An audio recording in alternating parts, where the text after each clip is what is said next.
Hello, I'm Saumitra Prasad Kulkarni, and with my partner Murali Krishna, we'll be telling you about shock and vibration testing in electronic devices. Also, we'll be presenting the engineering mechanics applications on this topic. We'll also present the EV and robotics part in this, which we learned in this industry day in IIT Jodhpur. So let's start. To start with, let's discuss about what is shock and vibration testing. Basically, these are testings done to electronic devices uh, to subject them to forces, impulses, and mechanical stresses that are shock and vibration to evaluate their durability, their mechanical strength, their performance, and reliability. Basically, there are basic examples of these are drop testing, mechanical shock testing, random vibration testing, and transportation simulation testing, and high acceleration live testing. Drop testing involves of dropping your electronic devices from a height onto a concrete or wood or metal surfaces, mimicking accidental falls. And mechanical shock testing involves impulses or forces given to the electronic devices. Random vibration testing involves any broad of random vibrations that are subjected to the electronic devices of a broader frequency spectrums. Transportation simulation testing involves the mimics the real life scenario of vibrations that are faced by your electronic devices on transport.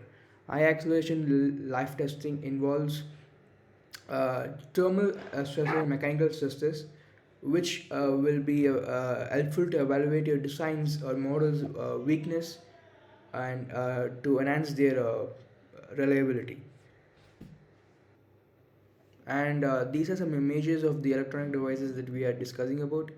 uh, this one is PCBs, printed circuit boards. This is Arduino, which is a micro controller. Raspberry Pi, which is a microprocessor. This is an accelerometer, which is a gyroscope module. And this is an ultrasonic sensor. And this is an Wi-Fi module.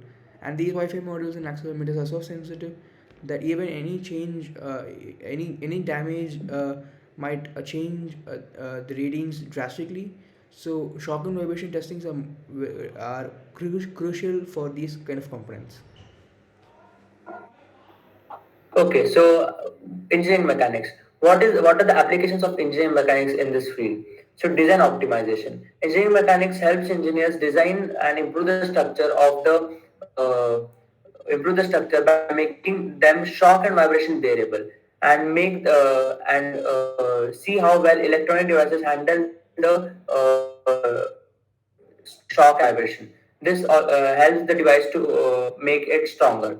Structure dynamics. Engineering mechanics is about understanding buildings and bridges, right? So, shock and vibration testing is when engineers test how well electronic devices handle being bared with stress or something. So, this also helps to see whether devices are strong enough to work properly, like bridges. Okay, so failure analysis. Engineering mechanics helps us figure out why like buildings bridges break, right? So shock vibration testing also similarly helps us see why electronics device might break due to high stress or due to high mechanical stress, or when they are shaken. So or due to a lot of shock. So engineers use what they learn from this test to make sure things are less likely to break in future. So, on continuing on that, there are analysis of mechanical behavior, where engineering mechanics involves of how materials respond to loads and external forces. And so, these by using these testings, you can uh, apply these principles on your electronic devices and understand their behavior and response. Material selection. Material selection. What it says is that using engineering mechanics, you can select appropriate materials according to the according to the properties, and this can be validated by the shock and vibration testing. You can test those materials, and you can come up with a combination of materials, and it's like an experiment. And theoretical aspect is engineering mechanics. Analytical models are where there are numerical, analytical, and designs of using engineering mechanics. You can obtain those models of various tools that you are using. So, using shock and vibration testing, you can check whether these tools are according to the theory what you have found out or not. You can check the accuracy of those tools. Yeah. Okay, so why do we need this? Why is shock and vibration testing essential?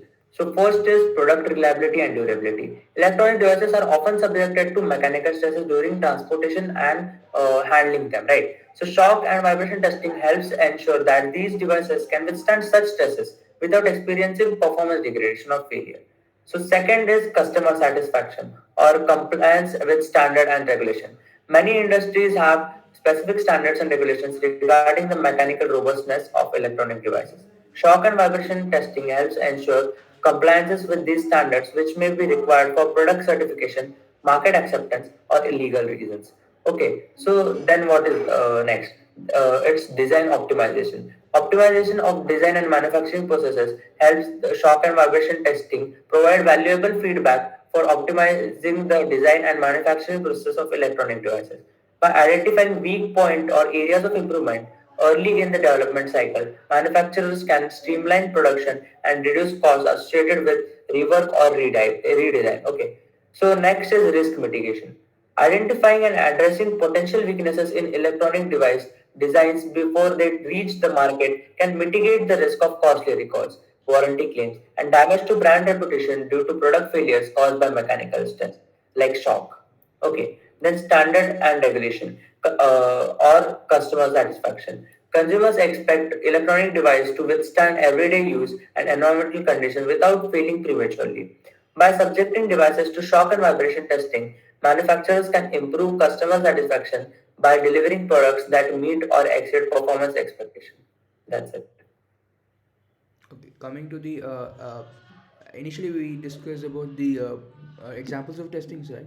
And these are the images of those.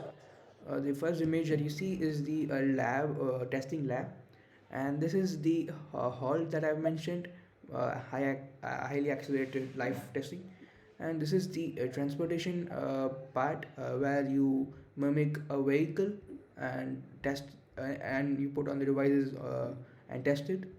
This is a mechanical shock testing setup. This is the random vibration testing setup where there's a spring kind of setup here and that vibrates. So there are random vibrations that are experienced by the electronic devices that you keep on top of it. And these are the graphs that you obtain from the random acceleration testing, and you can see it's quite random. So Okay, now coming to okay, yeah. continue Murli. Okay, so as we have attended the EV session on Industry Day, we came to there were speaker Sangeet Kumar who was explaining about his company of what kind of robots in his company is being used, and also he discussed about the challenges that he has to overcome, like what were the problem, how they solved it, the solution which was related to the robot manufacturing, and how did they come up with the those robots. So basically, there are five robots that we took from whatever he has spoken. He did explain a lot of other robots, but let's discuss about these five robots right now. So what you see is a dynamo robot here. This is an autonomous mobile robot used for material movement very specifically. So these use lidar sensors, SLAM, which is the simultaneous localization and mapping, and also they use computer vision algorithms, which and also they have they come with advanced sensors, so there's no need of there's no need of human to interfere in this kind of stuff. And next you go to the quadrant. So this is the quadrant. This helps in transporting one material from one point to another point, another at high speeds. So they have double storage system which increases efficiency. These are also used for material movements. Uh, yeah, see now. Okay. So now on the bottom right corner we have TRAVACT, which is a rail guided vehicle. So AdVerb's efficient rail guided vehicle TRAVACT enables high throughput and fast movement of pallets within warehouses and factories through quick and precise movement on a predetermined path, like the use of SLAM. So guided by the tracks or rails mounted on the ground. RGVs, rail guided vehicles, offer lower operating costs and increased safety due to their predictable control and controlled movements. Yeah. Then on the top right corner, we have multi-carton picking mobile robot, which is also called Veloce, which is spelled as VELOCE. Yeah. So Veloce is a guided robot that enables multi-level storage and retrieval of cartons, crates, cases without additional storage infrastructure. The robot fleet operates on a grid-based navigation path, working together to store and pick case and carton loads. Yeah. And then on the top middle part, we have the Zippy 6. Zippy 6 is a robotic sorter. Zippy is Adverb's high-speed robotic sorter, works on the concept of obstacle detection, which uses the LiDAR, obstacle detection and avoidance, using grid-based ground makers to perform SKU-wise intelligence sortation at very high speeds. The flexible system can match surge in demand and optimize operations to be cost efficient. So these were the robots we took from the EV session. There are many more robots, but we found these interesting, so we took this in our presentation. Yeah, thanks. Yeah. So that's it. Thank you.